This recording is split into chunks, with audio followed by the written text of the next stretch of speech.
Welcome to exam sir institute. This is Shivam Gupta. इस video में हम डिस्कस करेंगे सीटेट एग्जाम के लिए पर्यावरण का महत्वपूर्ण विषय जो आपका एनसीईआरटी से फैक्ट जो आपके क्वेश्चन आते हैं जो आपके एग्जाम के लिए बहुत इंपॉर्टेंट होते हैं, इस वीडियो में हम वो डिस्कस करने वाले हैं। अगर आपने चैनल को अभी तक सब्सक्राइब नहीं किया, सब्सक्राइब कर लें जिससे आपको डेली की डेली हमारी वीडियो मिलते रहें। चलिए फ्रेंड्स, स्टार्ट करते हैं अपने वीडियो को। पहले हम बात करने वाले हैं पौधे के बारे में, यानी प्लांट्स के बारे में। पौधे की क्या विशेषताएं होती हैं उनके बारे में हम बात करने वाले हैं। चलिए देख लेते हैं। पौधों को क्या है, पानी देने से मुरझाई पत्तियां फिर क्या है, हरी हो जाती हैं। जैसा कि आप देख सकते हैं पिक्चर में हमने फोटो लगा के आपको दिखाया। पहले क्या है, पौधे की पत्तियां जो मुरझा गई ये इसमें थोड़ी सही हो गई हैं। इसमें क्या है, पत्तियां अच्छी तरीके से खिल गई, जैसे फूल खिल जाता है उस तरीके से पत्तियां एकदम सही हो गई हैं। क्योंकि उसमें क्या होता है, उनमें प्रकाश संश्लेषण से भोजन बनता है। अगर हम बात करेंगे किसी पौधे में अगर आप पानी नहीं डालेंगे तो पत्तियां क्या है, मुरझा जाती हैं। अगर पानी डालने के बाद उसमें सूर्य की उपस्थिति में क्या है, प्रकाश संश्लेषण होता है, उससे क्या है, पत्तियां सही हो जाती हैं। उसके अलावा पौधे का जो है भोजन भी प्रकाश संश्लेषण द्वारा बनता है ना, किससे, फोटोसिंथेसिस द्वारा। चलिए देख लेते हैं आगे। अब हम बात करने वाले हैं प्रकाश संश्लेषण के बारे में। ठीक है, देख लेते हैं। प्रकाश संश्लेषण क्रिया में क्या क्या है, कार्बन डाइऑक्साइड, जल, सूर्य का प्रकाश एवं क्लोरोफिल की आवश्यकता होती है। क्वेश्चन आता है कि प्रकाश संश्लेषण में किस किस की आवश्यकता होती है। तो आपका एक CO2 हो जाएगा, H2O जल हो जाएगा, सूर्य का प्रकाश हो जाएगा और आपका क्या हो जाएगा, क्लोरोफिल हो जाएगा, जैसा कि आप इसमें देख सकते हैं। चलिए हम बात करने वाले हैं। क्वेश्चन एक आता है कि पत्तियों में हरा रंग कैसे होता है। तो हरा रंग होता है भैया क्लोरोफिल के कारण। क्या है, क्लोरोफिल के कारण होता है पत्तियों का हरा रंग। चलिए, पौधे ऑक्सीजन व कार्बन डाइऑक्साइड दोनों का निष्कासन करते हैं। अगर हम बात करेंगे, जो मनुष्य होता है क्या करता है भैया, कार्बन डाइऑक्साइड को छोड़ता है बहुत ज़्यादा दिन में, और क्या है कि O2 लेता है। O2 का मतलब क्या है, ऑक्सीजन को ज़्यादा लेता है। यानी कि जब मनुष्य कुछ काम कर रहा होता है तो ऑक्सीजन ज़्यादा लेता है, क्योंकि अगर मनुष्य काम करते हुए हांपेगा तो क्या ऑक्सीजन ज़्यादा लेगा। वहीं अगर पेड़ों की बात करेंगे तो पेड़ क्या करते हैं, कार्बन डाइऑक्साइड को ग्रहण करते हैं। तो ये एक हमारी एक क्रिया चलती है। चलेंगे नेक्स्ट पर। अब हम बात करने वाले हैं पौधे के अंतर्गत आ जाएगा आपका राजस्थानी ओक। क्वेश्चन आपका सीटेट में काफ़ी बार एनसीईआरटी के अंतर्गत पूछा जाता रहा है। तो जो राजस्थानी ओक का क्वेश्चन है बहुत इंपॉर्टेंट है। चलिए इसके बारे में बात कर लेते हैं। अगर हम बात करेंगे राजस्थानी ओक के बारे में तो क्या है कि इसका लंबाई की अगर हम बात करें 10 फुट की इसकी लंबाई होती है। लेकिन अगर इसकी जड़ों की बात करें तो जड़ की लंबाई इसकी होती है लगभग में 300 फुट। यानी कि इसकी जो जड़ें हैं 300 फुट गहराई तक जाती हैं। यानी कि इनकी जड़ों की एक विशेषता ये होती है कि जड़ों को जब तक पानी ना मिल जाए, यानी कि जो आपका पानी जो ज़मीन में मिलता है, जब तक पानी नहीं मिलता वहाँ तक इनकी जड़ें चली जाती हैं। क्योंकि जड़ों द्वारा पानी जो है पेड़ों तक पहुँचता है, यानी कि इस पेड़ को पानी डालने की आवश्यकता नहीं पड़ती। ये पानी अपना खुद ज़मीन से ले लेती, क्योंकि इसकी जड़ें जो है 300 फुट तक जाती हैं। चलेंगे नेक्स्ट। और ये पेड़ कहाँ पर पाया जाता है, ये पेड़ की अगर हम बात करेंगे तो ऑस्ट्रेलिया में पाया जाता है। ऑस्ट्रेलिया में रेगिस्तानी ओक पाया जाता है, जिसकी जड़ें हैं तने की 30 गुना, है ना। तने मतलब कितना होता है, 10 फुट, और इसका 30 गुना अगर करेंगे तो 30 गुना कितना हो जाएगा, 30 गुना हमारा हो जाएगा 300 फुट हो जाएगा। अगर इसकी हम बात करेंगे, तने में पानी इकट्ठा होता रहता है। यानी कि यहाँ के जो लोग हैं, रेगिस्तानी लोग हैं, रेगिस्तान में पानी वैसे भी नहीं होता तो क्या करते हैं कि इसमें तने से पानी प्राप्त कर लेते हैं। तने में छेद करके ये लोग पानी निकाल लेते हैं। ये इनकी विशेषता है पेड़ों की। चलेंगे नेक्स्ट पर।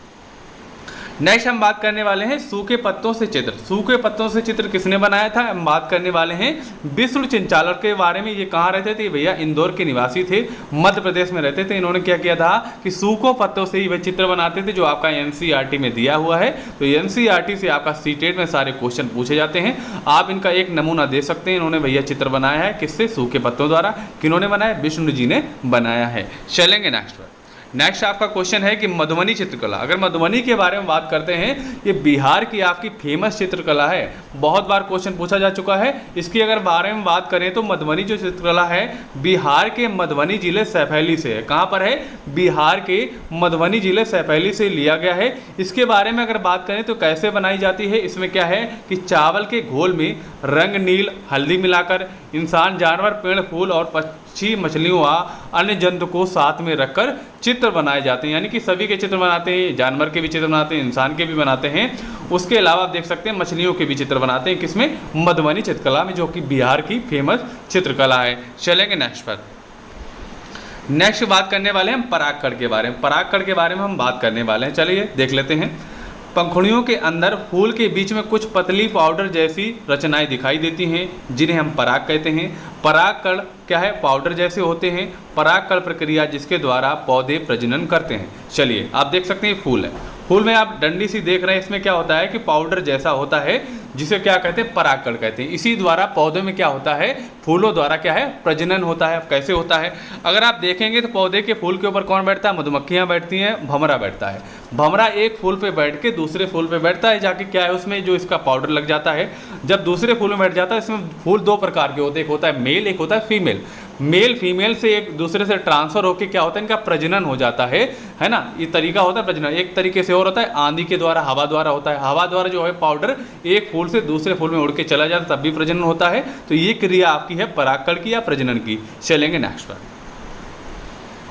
नेक्स्ट आपका है बरगद वृक्ष। बरगद वृक्ष की अगर हम बात करें तो ये क्या है, बरगद सबसे पुराने वृक्षों में से एक है। जो बरगद है सबसे पुराना वृक्ष है। उसके बारे में अगर हम बात करें तो बरगद में आपने देखी होंगी बहुत सारी लंबी लंबी जड़ें हो जाती हैं, जैसा कि आप इसमें पिक्चर में देख सकते हैं। ये देखो लंबी लंबी जड़ें, और ऐसी जड़ें हो जाती हैं कभी कभी इसका सहारा बन जाती हैं, यानी कि एक डंडे की तरह देख सकते हैं, पूरे पेड़ का सहारा बन जाती है। वही दिया है कि बरगद से सहारा देने वाली जड़ें निकलती हैं। जैसे कि जड़ें हैं धीरे धीरे क्या है, एक तने का रूप ले लेती हैं, एक तरीके से तना, मतलब मेन तना तो है ही है, लेकिन ये बाद में जड़ें भी तने के रूप में ले लेती हैं। बरगद का वृक्ष सैकड़ों वर्ष तक जीवित रहता है, यानी कि इसकी जो आयु है बहुत ज़्यादा रहती है, क्योंकि इसमें क्या है सपोर्ट ज़्यादा मिल जाता है जड़ों द्वारा भी, जिससे क्या इसकी आयु जो है बढ़ जाती है। चलेंगे नेक्स्ट पर। नेक्स्ट हम देखेंगे महत्वपूर्ण पॉइंट जो आपके हैं एनसीईआरटी के तहत, जो आपकी सीटेट में हमेशा पूछे जाते रहे हैं। अगर हम बात करेंगे फूलों की घाटी कहाँ है, फूलों की घाटी की अगर बात करें तो काफ़ी बार क्वेश्चन पूछा गया है। फूलों की जो घाटी आपकी है उत्तराखंड में है। कहाँ पर है, उत्तराखंड में। उत्तराखंड जो आपका है यूपी का ही भाग था, जो क्या है बाद में बंटवारे में अलग कर दिया गया, यानी कि उत्तराखंड एक अलग राज्य बना दिया गया। चलेंगे नेक्स्ट पर। नेक्स्ट की अगर हम बात करेंगे, कचनार के फूल की सब्जी यूपी में है ना, तथा केले की फूलों की सब्जी केरल में खाई जाती है। कचनार की फूल की जो सब्जी कहाँ खाई जाती है, आपकी यूपी में खाई जाती है। अगर केले की फूल की सब्जी की बात करें, आपकी केरल में खाई जाती है। इंपॉर्टेंट आपका एनसीईआरटी से पूछा जाता है। महाराष्ट्र में सहजन के फूल के पकौड़े बनाए जाते हैं। ये क्वेश्चन आपका सीटेट में पूछा जाता रहा है। चलेंगे नेक्स्ट पर। नेक्स्ट में अगर हम बात करें, दवा में प्रयोग कौन से फूल करे जाते हैं, दवा के लिए प्रयोग किए जाते हैं आपके गुलाब का फूल, केसर का फूल और अजवाइन का फूल। उसके अलावा सर्वगंधा और अर्जुन के फूल का प्रयोग किया जाता है, किसमें, दवा में किया जाता है। ये भी इंपॉर्टेंट है। अब चलेंगे नेक्स्ट पर। अब हम बात करने वाले इत्र के बारे में। इत्र के बारे में अगर बात करें, इत्र व कबीड़ा जो आपका है चमेली व गुलाब से बनते हैं। क्या इत्र जो है आपके क्या है, चमेली व गुलाब से बनते हैं। चलेंगे नेक्स्ट पर। अब हम बात करेंगे इत्र सबसे ज़्यादा कहाँ बनती है। अगर हम बात करें इत्र जो आपका है उत्तर प्रदेश के कन्नौज जिले में जो इत्र है सबसे ज़्यादा फेमस है।